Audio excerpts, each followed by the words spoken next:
In the Missouri Ozarks of 1894, where mist hung over the valleys like ghosts and the hills rolled deep with pine and sorrow, there was a dirt road that led to the small town of Reed's Hollow. At the bend in that road stood a wooden cart, its wheels sunken slightly into the mud, and its shelves filled with rows of hand-poured candles. Behind that cart stood Martha Lee, a widow dressed in faded black, her silver hair tucked beneath a kerchief. Her eyes, soft yet knowing, carried the kind of calm only those who had lost much could wear. She sold candles to travelers, farmers, and peddlers passing through. They came in all shapes: thin tapers, short stubs, beeswax hearts, and some she claimed were special, candles that never went out. People laughed when they first heard it, but they always stopped to look, because the strange thing was, her cart always seemed to glow, even when the sun dipped and there were no flames in sight. And so began the whispers. There's something different about that widow's candles. Reed's Hollow was the kind of town where folks noticed everything: a cracked window pane, a new horse at the livery, and especially a widow who sold candles that defied the wind. No one knew exactly when Martha had started her trade. Some said she'd been there since the mine collapse of 1884, the one that buried half the town's men alive, including her husband Thomas. Others swore she appeared one foggy morning pushing her cart out of the forest, eyes red from weeping and heart burning with something unspoken. Her candles were beautiful, smooth and golden, smelling faintly of wild honey. But it wasn't their scent or shine that made people talk. It was what they did. They burned differently. The flames never flickered no matter how hard the wind blew.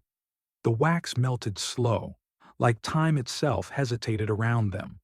One old man claimed he'd left one burning all night during a storm, and come morning, it was still standing tall, the flame steady as ever. And that was when folks stopped laughing. One crisp autumn morning, Eli Turner, a freckle-faced 12-year-old boy with patched boots and a hopeful heart, walked down the road toward Martha's cart. His mother, Mary, ran the general store, but lately she'd fallen ill, too tired to stand behind the counter, too weak to sing the hymns she loved. Eli clutched a single nickel in his palm. It was all he had saved from sweeping the store's porch. When he reached the cart, Martha was humming softly, a tune that sounded halfway between a lullaby and a prayer. He cleared his throat. "Ma'am? I heard your candles don't go out easy." She smiled gently. "That depends on the kind of light you need, son." He hesitated, glancing at the tiny candle with the lowest price tag. "I only got a nickel. Maybe enough for the small one?" Martha looked at him for a long moment. Her eyes softened, as if she saw more than just a boy. "Keep your nickel," she said finally. He frowned, but she pressed a tiny candle wrapped in cloth into his hands. "Take it home. When you're scared or sad, light it. But promise me one thing." "What's that?" he asked. "Don't ever blow it out. Let it decide when its job is done." Eli nodded, clutching it tight. He didn't know why her voice made his throat ache, but it did. That night, thunder rolled through the valley like the growl of something ancient. Lightning cracked the sky wide open, and the wind howled through the broken shingles of the Turner house. Eli's mother lay pale and sweating in bed, whispering his name between bouts of fever. He sat beside her, shaking, trying to keep the water from spilling as he dampened her forehead. When another bolt of lightning struck close, Eli remembered the candle. He unwrapped it and placed it on the bedside table. He struck a match, his hands trembling, and lit the wick. The flame rose gently, golden and calm. Outside, the storm roared, but the candle didn't flicker. It burned steady, unwavering, as if untouched by the world's chaos. As the night stretched on, something changed. The scent in the air grew warm, like honey and lilac. The fear in Eli's chest eased. His mother's breathing softened, steadier than it had been in days. And for the first time that week, Eli fell asleep with his head on her blanket, the candle watching over them both. When he woke at dawn, the storm was gone. His mother was sitting up, her cheeks flushed with color. The candle still burned. By the next Sunday, everyone in Reed's Hollow had heard about the widow's miracle candle. Mary Turner swore she'd seen it with her own eyes. The neighbors whispered about it outside the church. The postmaster mentioned it to travelers, and even the pastor, though cautious, admitted it might have been a sign of grace. Soon people began visiting Martha's cart, not out of curiosity, but out of need. A mother who'd lost her baby came asking for one. A farmer whose crops had failed begged for one to burn in his barn. A soldier's wife took one to light by the window until her husband returned. And Martha, she never charged much. Sometimes she gave them freely. When asked what made them special, she would simply say, "A good candle remembers what it was made for." Those words puzzled everyone, but no one could deny it. Their homes felt warmer, their hearts lighter, and the air around those candles always seemed peaceful. Not everyone in town believed, though. Sheriff Roy Dalton, a broad-shouldered man who trusted facts more than feelings, decided to pay Martha a visit. He rode his horse up to her cart one afternoon, dust swirling behind him. "Afternoon, Widow Lee," he said, tipping his hat. "Mind if I ask you a question?" "Not at all, Sheriff," she said, eyes kind but wary. He leaned on the cart. "Folks say your candles don't burn out. They say they heal the sick, calm the storms, maybe even raise the dead. You use kerosene? Trick wax?" Martha chuckled softly. "Sheriff, I use beeswax and hope. That's all." He narrowed his eyes. "You mocking me?" "Never," she said. "Just telling the truth. Some fires come from deeper places than wax." Dalton scowled. "You keep to simple sales, Martha. I won't have talk of witchcraft stirring folks up again." She met his gaze without fear. "I don't sell spells, Sheriff. I sell light. What people see in it, that's between them and their own hearts." He rode away unsettled, muttering under his breath. But when he glanced back, he swore he saw a faint glow trailing her cart, even in full daylight. That evening, curiosity got the better of young Eli. After finishing his chores, he followed the forest path to where Martha lived, a small cabin tucked deep in the woods, near the edge of an old, overgrown graveyard. Through a cracked window, he watched her work. Inside, the room glowed with dozens of tiny flames. She melted wax in a large copper pot, whispering under her breath as she poured it into molds. But what truly caught his attention were the photographs lined up along the wall, black and white portraits of men in miners' uniforms, mothers with babies, even soldiers. Under each photo was a small nameplate carved in wood. Above them hung a simple sign, "For those who left their light behind." Eli's breath caught.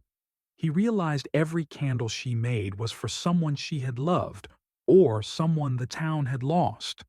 He didn't understand how, but he felt it. The candles weren't just candles. They were memories that refused to die. The following Sunday, Pastor Samuel Hill, a kind man with spectacles and weary eyes, came to see her.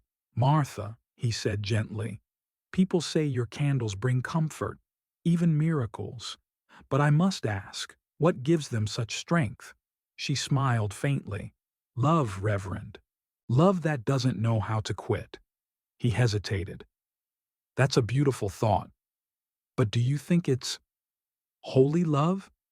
She looked at the candles flickering behind her. "Reverend, any love that brings light into darkness is holy." He stood there quietly, watching the golden flames reflect in her eyes. And though he couldn't explain it, he felt something soften inside him, a peace that had been missing since his own wife's passing years ago. One gray morning, a stranger arrived in Reed's Hollow. He wore a long black coat, and his boots were caked with mud from miles of travel. His face was pale, his eyes hollow. He stopped at Martha's cart and said, "I heard your candles never go out." She nodded. "Sometimes they don't. It depends what you light them for." He took off his hat. "I lost someone. My wife. I can't seem to remember her laughter anymore. I thought maybe your candle could help." Martha studied him for a long moment, then reached into her cart and pulled out a candle sealed with a faint white thread. "I can give you this one," she said softly. "But you must understand, these candles don't just shine. They remember." The man frowned. "Remember what?" "Whatever your heart carries when you light them," she whispered. He paid her in silence and walked away with trembling hands. That night, in the small room he rented above the old inn, the stranger placed the candle on the table and struck a match. The flame rose quietly, filling the air with that same scent of wild honey. He sat beside it, staring into its glow, whispering his wife's name, "Clara." At first nothing happened. Then, slowly, the light flickered against the wall, casting a shadow that curved and moved like a dancing woman. The shape was soft, gentle, unmistakably her. The man's breath hitched. He reached out a hand but touched only air. Tears rolled down his cheeks as he whispered, "I remember now. I remember." When morning came, the candle still burned, steady and silent. He packed his bag, ready to thank Martha, but when he reached the road, her cart was gone. Only the faint scent of honey and wax lingered in the wind. The first snow of winter came early that year. It lay thick and quiet over the Ozark hills, turning the world into a hush of white. Eli trudged through it, his boots sinking into the powder, until he reached Martha's cabin. Inside, the smell of beeswax and cedar filled the air. Martha sat by the fire, her hands folded around a cup of tea. She looked up and smiled when she saw him. "You've grown taller," she said softly. Eli grinned. "Ma says that's from eating too many biscuits." Then more seriously, "Miss Martha, why do your candles last so long?" She stared into the fire. For a moment it seemed she wouldn't answer. Then her voice came low and steady. "When my husband died in the mine," she said, "I felt the dark swallow me whole. Then my son, he went off to fight in the war. I waited for his letter, but what came instead was his uniform, folded neat without him inside." Eli looked down, his throat tightening. "I made my first candle that night," she continued, "poured the wax with tears and prayers. When I lit it, I asked God to let me keep a piece of them here with me. The flame didn't go out, not all night. That's when I knew." She smiled faintly. "Love doesn't burn out, Eli. It just changes its shape." Eli didn't understand everything she meant, but he felt something deep inside him awaken, something like belief. Late one night, lightning split the sky above Reed's Hollow. The bolt struck the town's grain mill, setting it ablaze.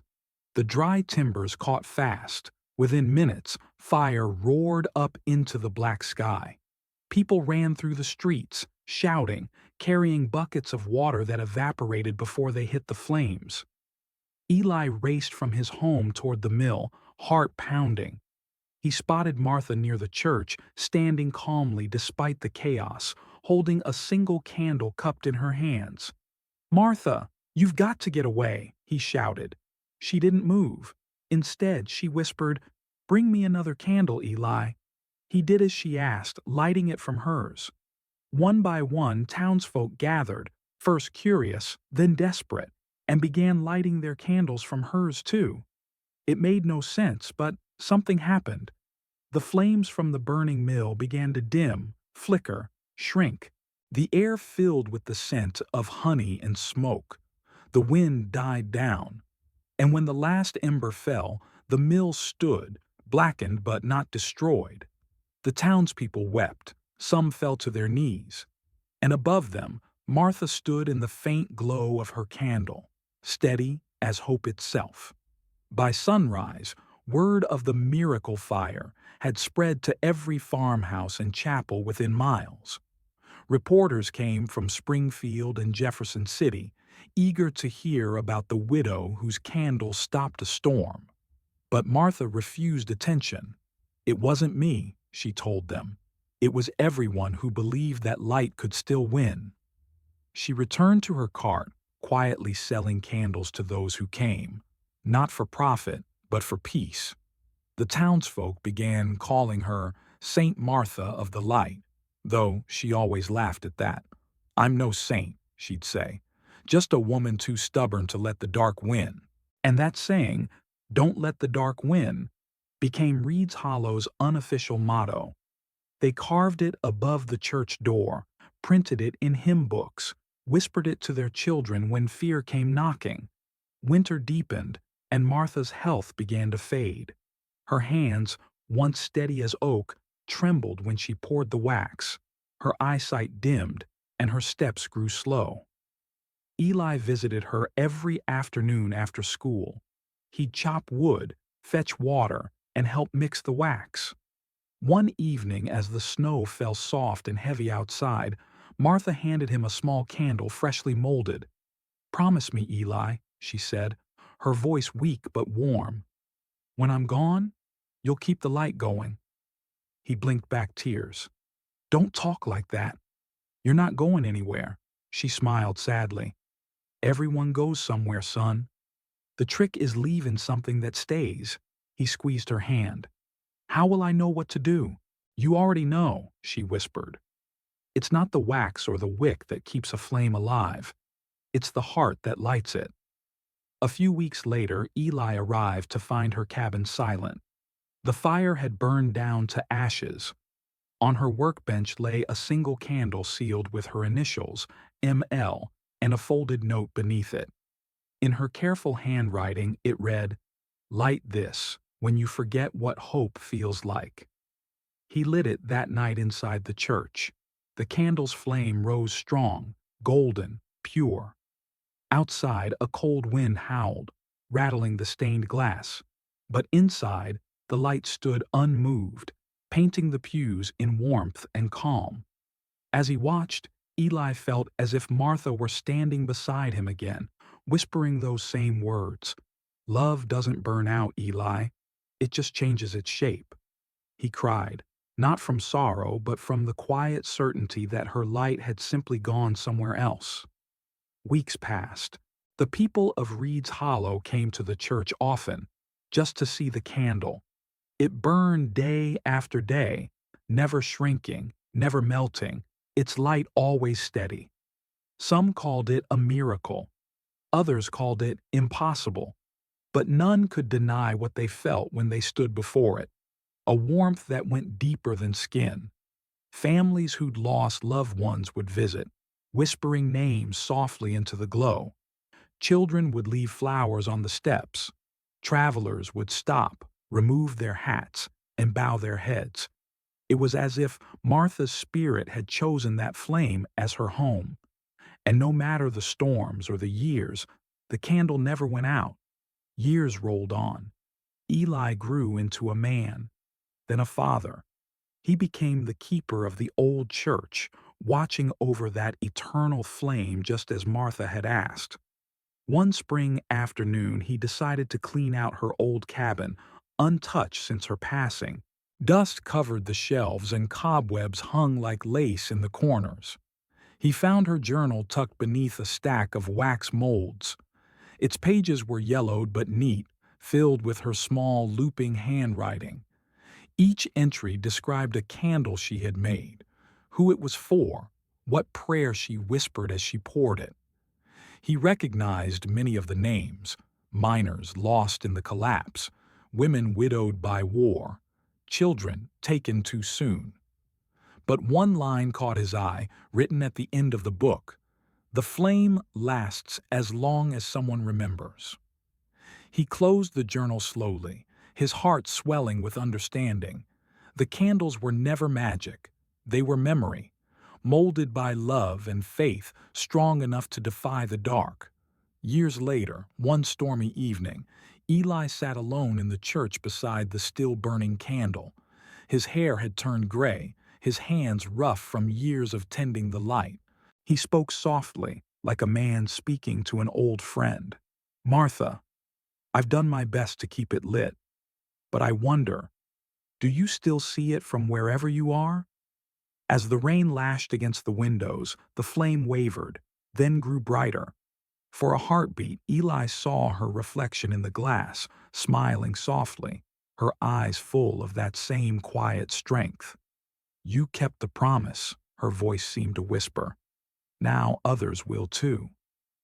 Eli closed his eyes. When he opened them again, she was gone. But the candle burned stronger than before, the whole church bathed in its golden glow. He fell to his knees, tears sliding down his cheeks, not of grief, but of peace. When Eli passed years later, the townsfolk buried him beside the church. They placed a candle on his grave, the same kind Martha had once made, and lit it with her eternal flame. From that day forward, others began learning the craft. Widows, children, farmers, they all poured wax and whispered prayers as she once had. They called them remembrance candles, made not for sale but for love. Whenever someone was lost, or when hope seemed far away, they would light one and repeat the words Martha had once said, "A good candle remembers what it was made for." And little by little her light spread far beyond Reed's Hollow, through Missouri, across states, and into hearts that had never even heard her name. Her legacy became a living thing, the light that kept on living. Decades passed. The world changed. Horses gave way to cars, telegrams to telephones, but deep in the Ozark Hills, the old church still stood. Travelers still came, drawn by stories whispered down generations. Inside, behind a glass case, the widow's candles still burned. The wax had melted and reformed countless times, yet the flame never died. No one could explain it. Scientists studied it, skeptics debated it, but the locals didn't need proof. They just smiled and said, "That's Martha. She don't know how to stop shining." Beneath the candle sat a small plaque carved by Eli's own hands before he died. In memory of Martha Lee, 1836 to 1894, the widow who sold candles that never went out. Because some lights once lit shine beyond life itself. Outside, the wind rustled through the pines, and the evening shadows stretched long over the hills. Inside, the flame danced quietly, steady and bright, just as it had the night Eli first lit it. And if you listened close enough, some swore you could hear a whisper in the air, "Don't let the dark win."